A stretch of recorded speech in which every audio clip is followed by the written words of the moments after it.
Nesse momento, a gente vai iniciar com uma oração e que o Senhor nos guarde, nos proteja, nos dê a sua sabedoria para, como sempre, nos assistir nessa noite mediante seu Santo Espírito. Oremos ao Senhor. Pai que habita nos mais altos céus, graças e louvores te damos por tua santa e eterna misericórdia. Pai querido, aqui estamos para ouvir a tua palavra. Queremos ouvir a tua voz. Pedimos que o Senhor nos ajude, através do teu Santo Espírito, os teus santos anjos também esteja conosco e no lar de cada irmão. De modo especial, meu Pai, os teus filhos que estão acometidos de enfermidades, seja ela de forma física, seja ela espiritual, que a tua mão protetora e o teu socorro venha, Senhor, de imediato trazer solução para os problemas dos teus filhos, a fim de que teu nome seja honrado e glorificado.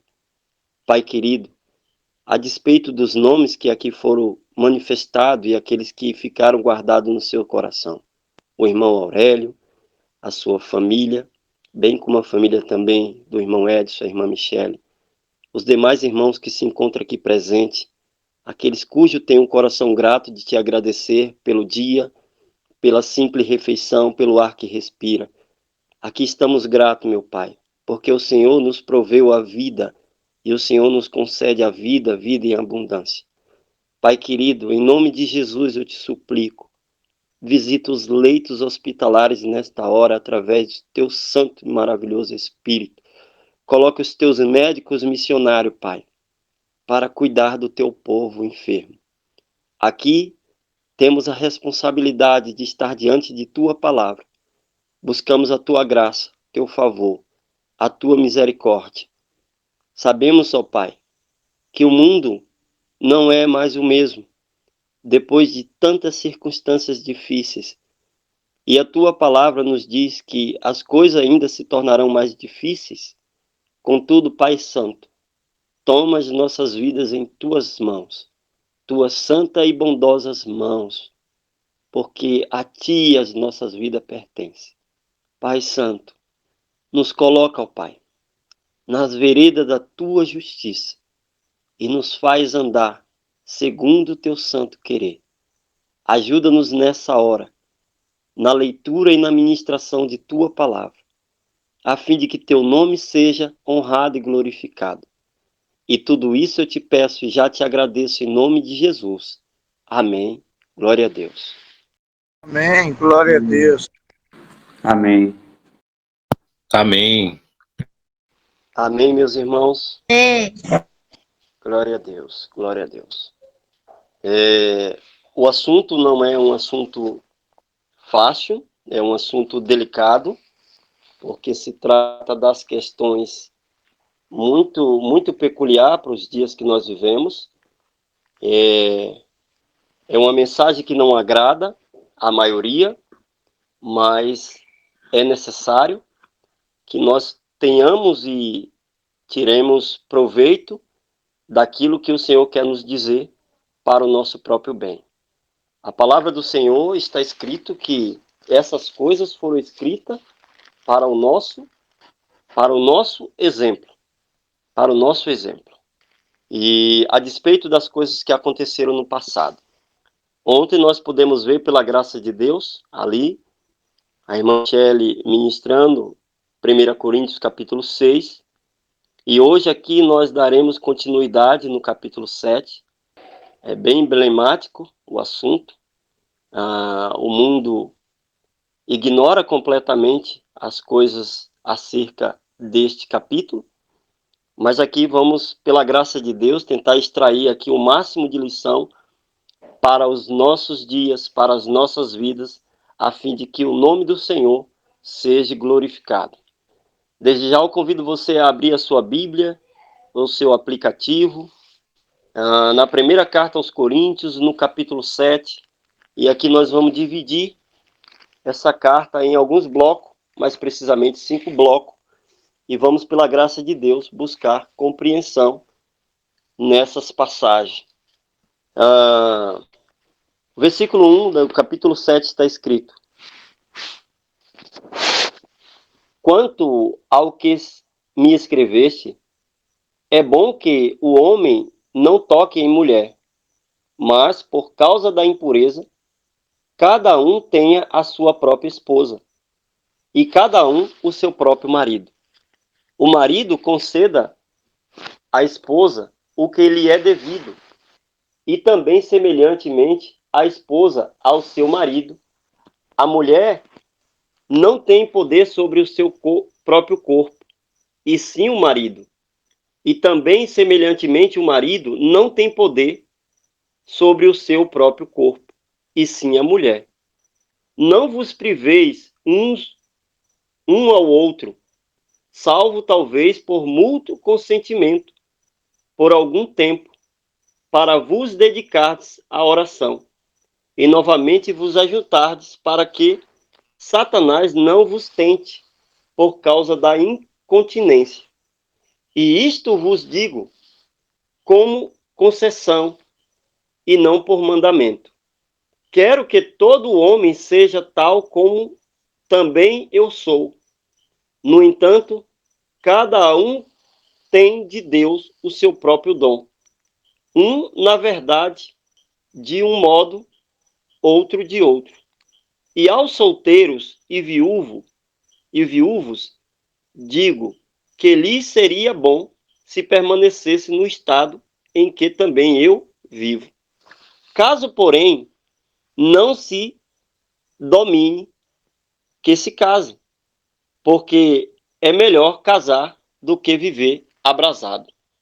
Eu queria dar uma pausa aqui nesse primeiro tópico para a gente poder fazer algumas observações aqui daquilo que Paulo estava trazendo.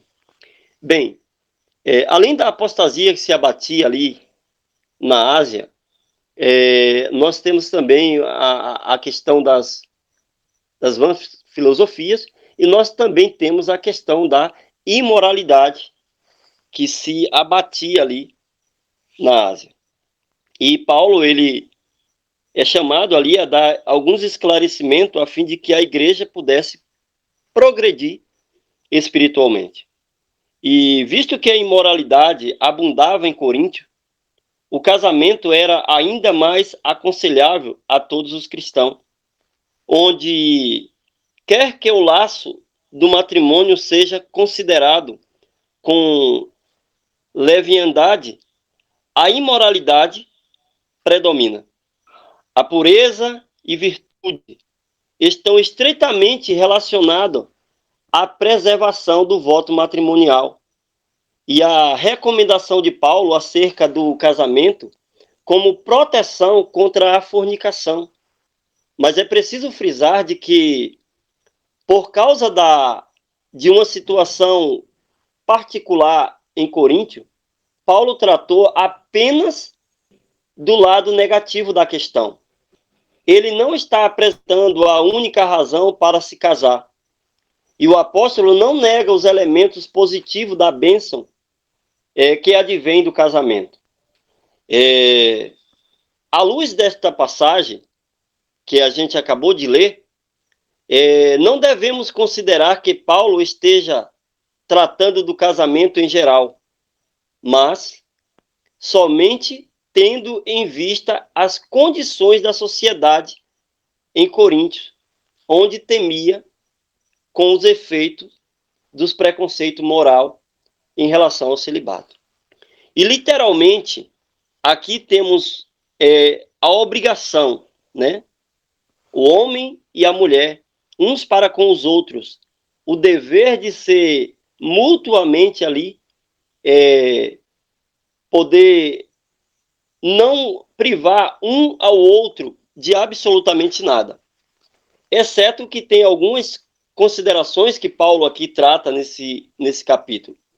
E literalmente, queridos, a obrigação, ou seja, o que se deve, esse versículo deve falar de que o marido e da mulher, para um como o outro, aos direitos conjugais sexuais. Ambos estão unidos entre si por toda a vida e deve demonstrar carinho e consideração mútua.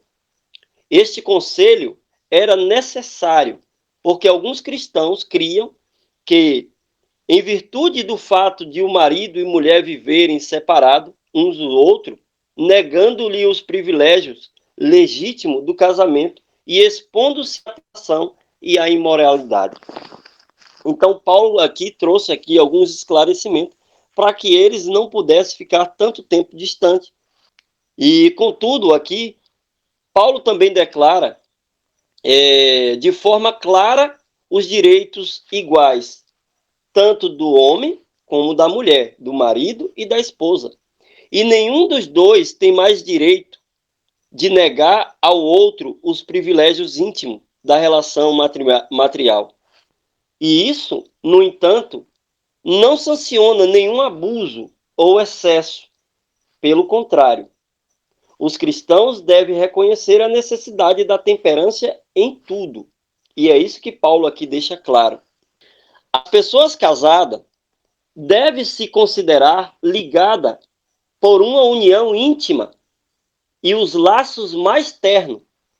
Portanto, quando forem tentados a ser infiéis, cada um deve pensar no laço sagrado que une um ao outro e se recusar a quebrar esse laço sagrado.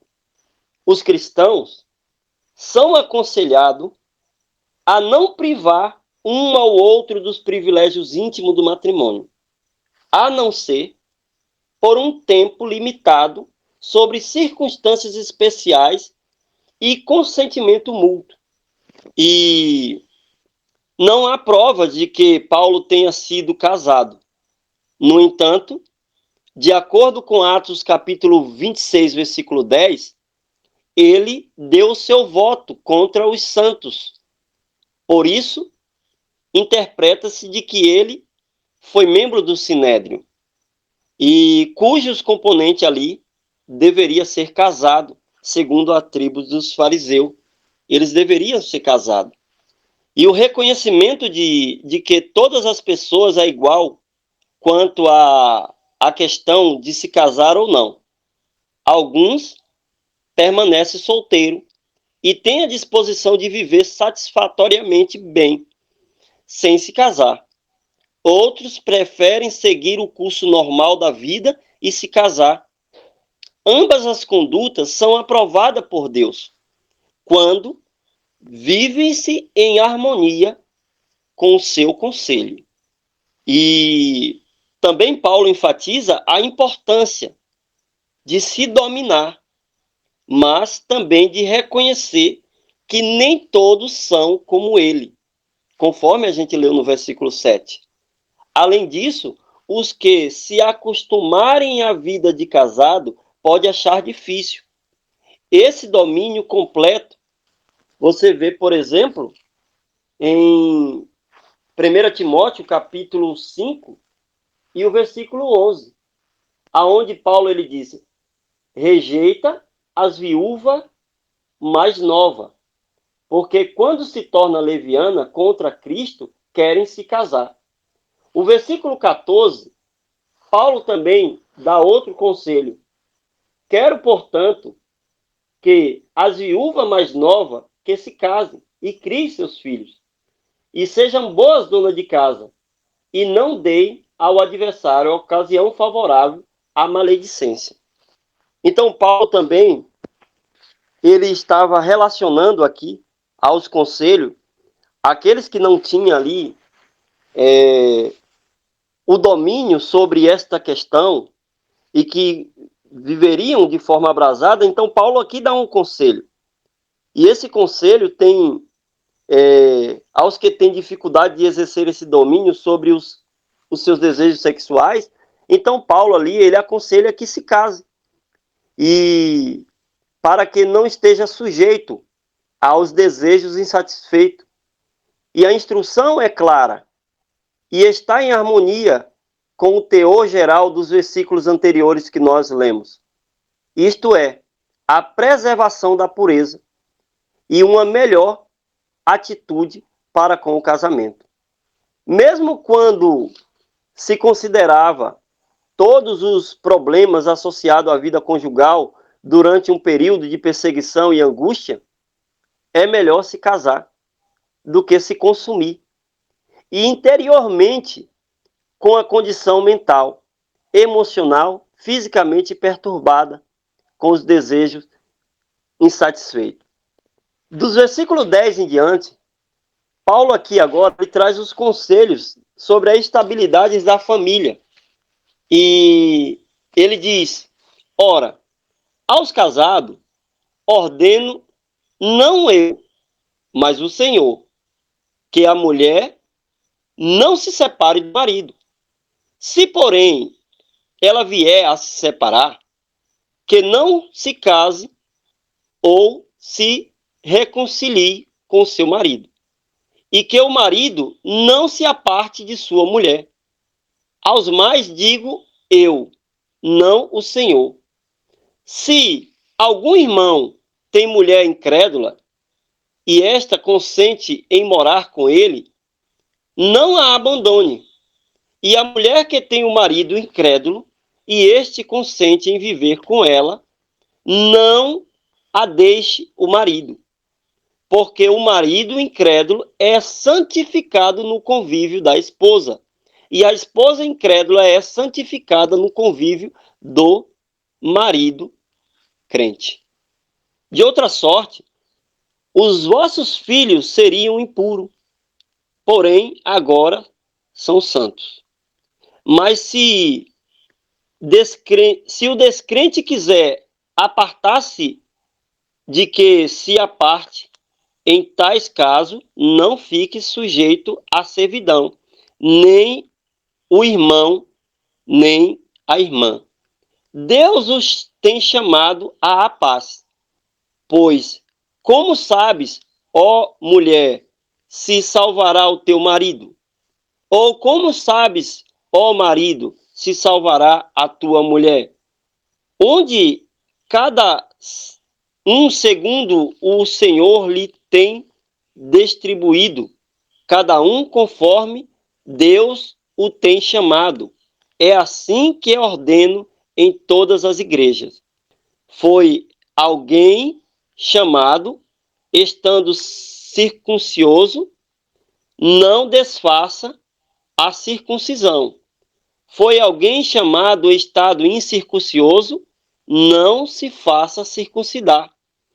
A circuncisão em si nada é, e a incircuncisão também nada é.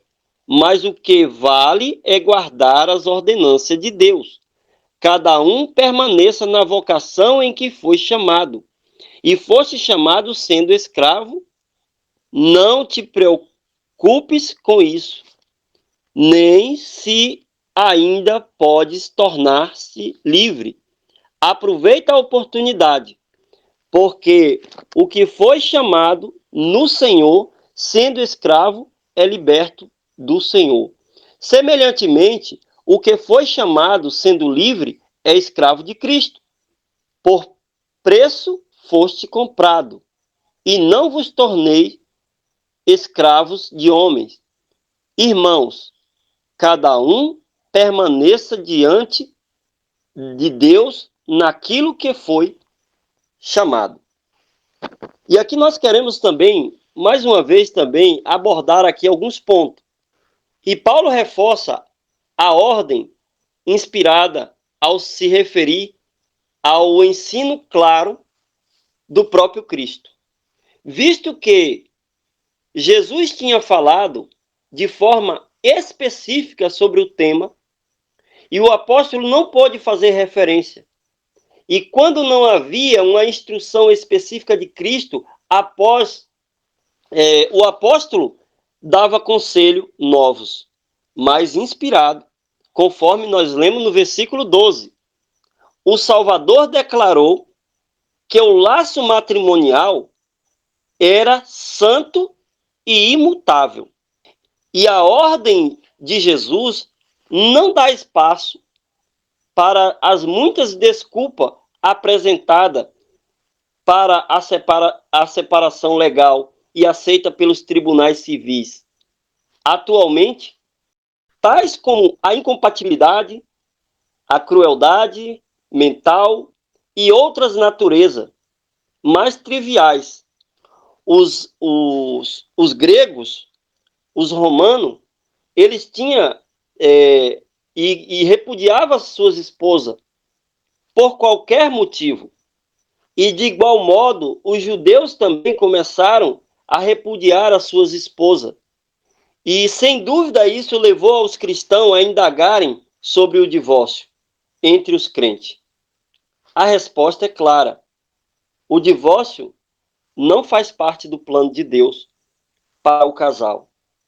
A única razão pela qual se permite o divórcio é o adultério.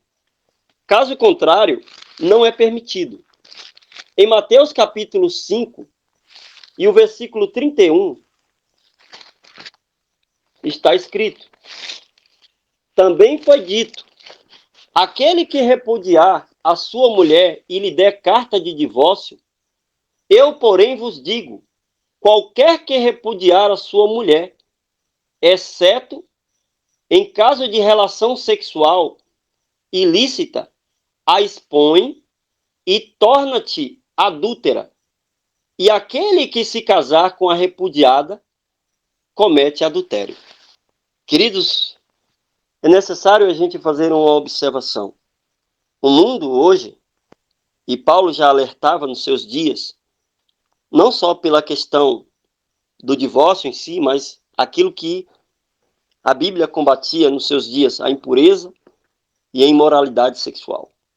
E hoje, lamentavelmente, aqueles que deveriam ser os exemplos quanto a essa questão são os primeiros a defender a segunda, a terceira, a quarta, a quinta, sei lá quantas uniões assim desejarem. E a Bíblia é clara em dizer que aquele que repudia a sua esposa torna ela adúltera, e aquele que conviver com ela também adultera. O mundo que nós vivemos hoje é uma situação deplorável, e o inimigo se utiliza dessas questões para destruir a igreja de Deus e as famílias.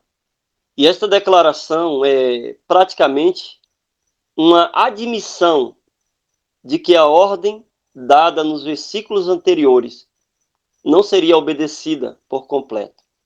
Devido às condições imperfeitas da igreja de Corinto, havia casos de diferença matrimoniais e que não seria resolvido pelo afeto e tolerância cristão, e que acabaria em separação.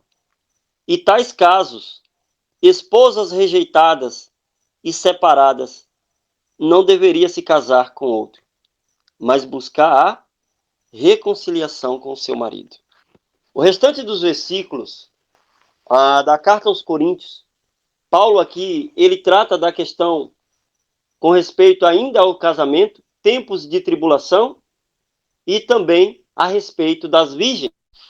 E com respeito às virgens, versículo 25, não tenho mandamento do Senhor, porém dou a minha opinião. Como tendes recebido do Senhor a misericórdia de ser fiel, considero por causa da angustiosa situação do presente. Ser bom para o homem permanecer assim como está. Está casado? Não procure separar-te. Estar livre de mulher? Não procure o casamento. Mas, se te casares, com isto não peca. E também se a virgem se casar, por isso não peca. Ainda assim, tais pessoas sofrerão angústia na carne, e eu quisera poupar-vos.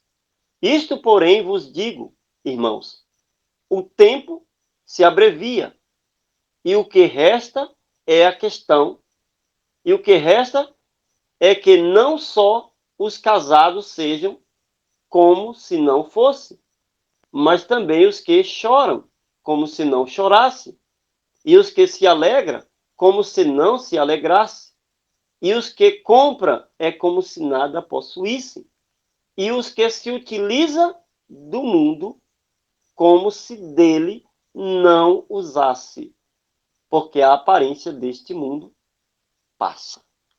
Então, Paulo aqui, ele está trazendo para os seus dias ali essas preocupações que assolava o povo, e logo em seguida ali, o povo passaria por grandes aflições, e não diferentemente dos dias que nós vivemos, e esses conselhos são preciosos para todos nós.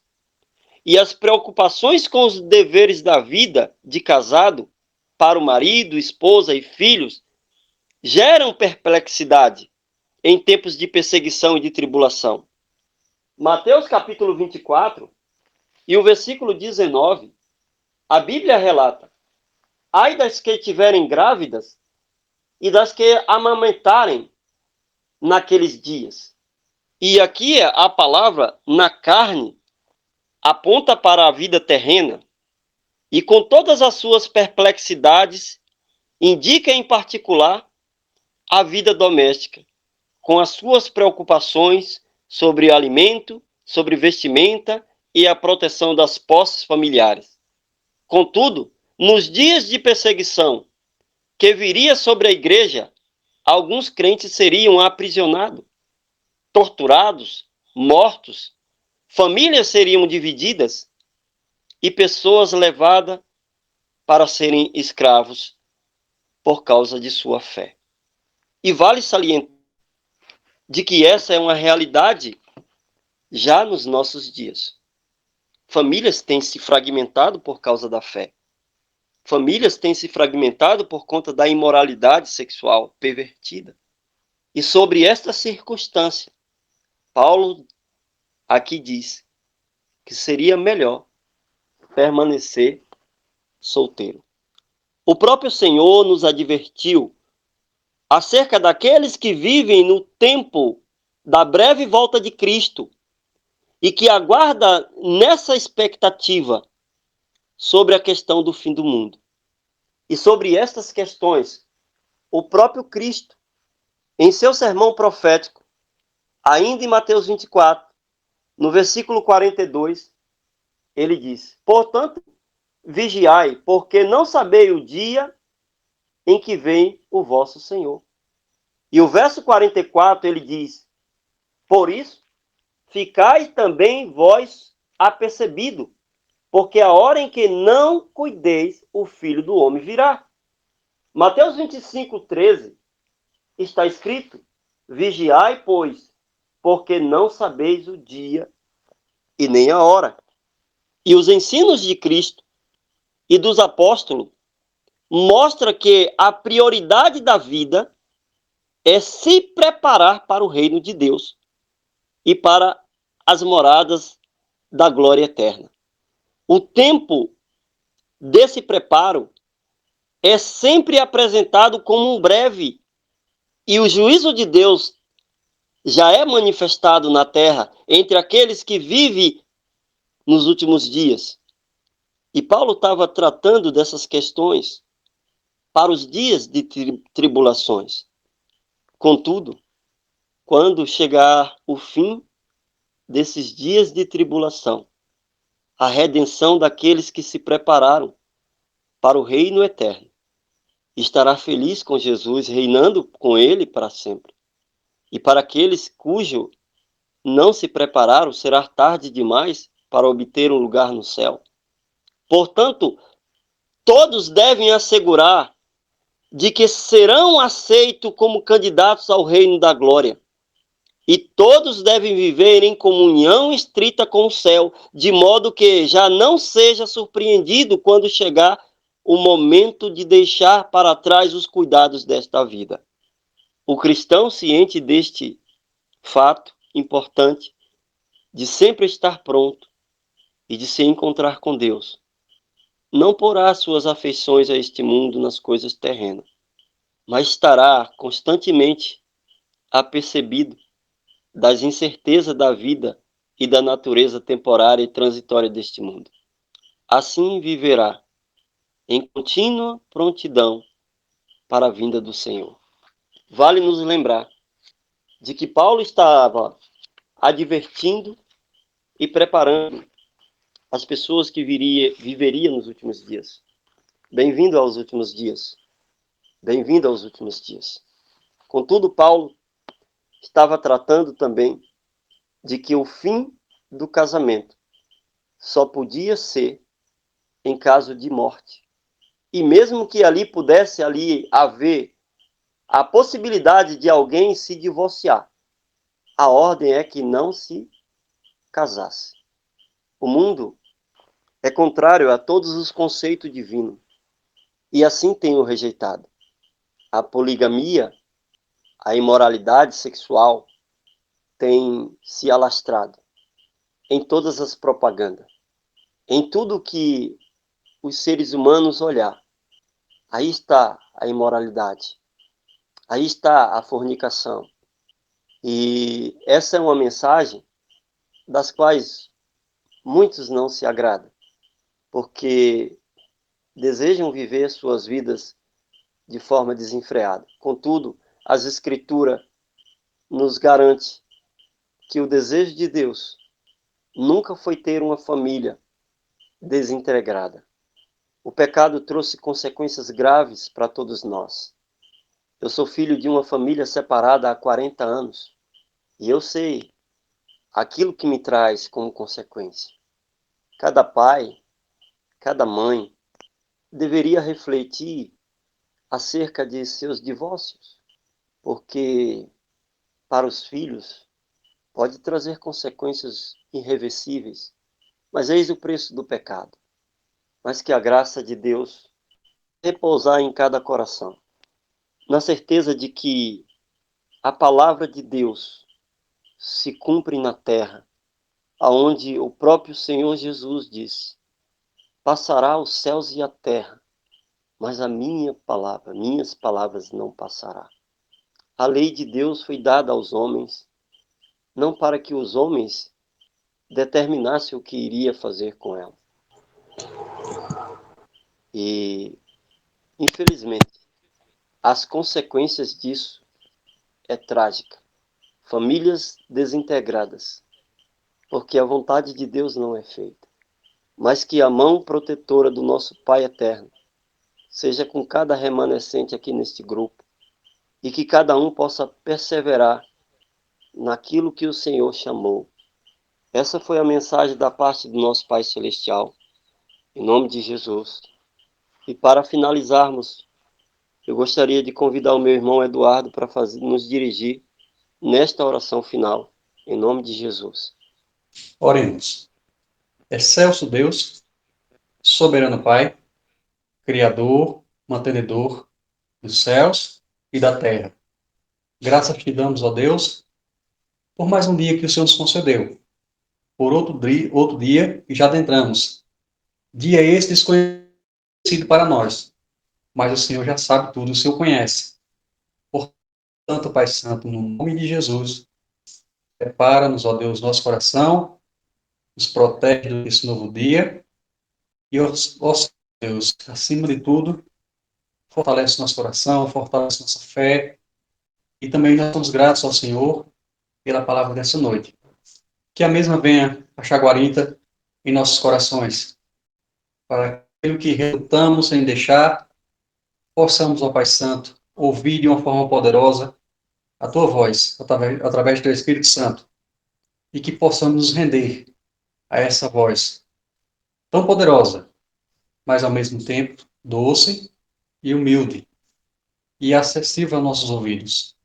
Obrigado, Deus, muito obrigado pela oportunidade que o Senhor está nos dando de nos alimentarmos da Tua palavra todas as noites. Muitas pessoas não têm esse privilégio. Não sabemos aonde o Senhor vai nos enviar para falarmos a Tua palavra, para pregarmos a Tua palavra. Mas, Senhor, quando chegar o momento de irmos e pregar da Tua palavra, fala-nos, ó Deus, através do Teu Espírito Santo, em nossos corações, que ao abrir a nossa boca, seja o Senhor falando de uma forma viva e poderosa. Ó Deus, venha agir nessa noite, em cada lar aqui representado, cada família, com seus familiares de perto e de longe. Acampa teus poderosos anjos ao nosso redor, pois sem a tua proteção nós não somos nada. Muito obrigado por tudo, pelo dom da vida, a vida que há em ti o Senhor compartilha para conosco. Obrigado, muito obrigado. O que podemos falar nessa noite é isso, essa única palavra. Obrigado. Abençoa-nos, ó Deus, as criancinhas desse grupo e as demais, pois sabemos o que o inimigo vem fazendo. Abençoa, Deus, protege. Acampa teus poderosos anjos ao redor dessas crianças. Muito obrigado. Só temos que te agradecer por tudo. Abençoa-nos o restante de noite. Nós te oramos, nós te agradecemos, nós te bendizemos. Num doce, poderoso, excelso nome de Cristo Jesus, seu Filho amado. Amém. Amém. Glória a Deus Deus. abençoe. Amém. Glória a Deus. Amém. Glória a Deus. Amém. Amém. Glória a Deus. Amém. Amém, meus irmãos. Que a graça e a paz do Senhor Jesus seja com todos. E até amanhã, se Deus quiser assim permitir, em nome de Jesus. Boa noite a todos. Bom descanso.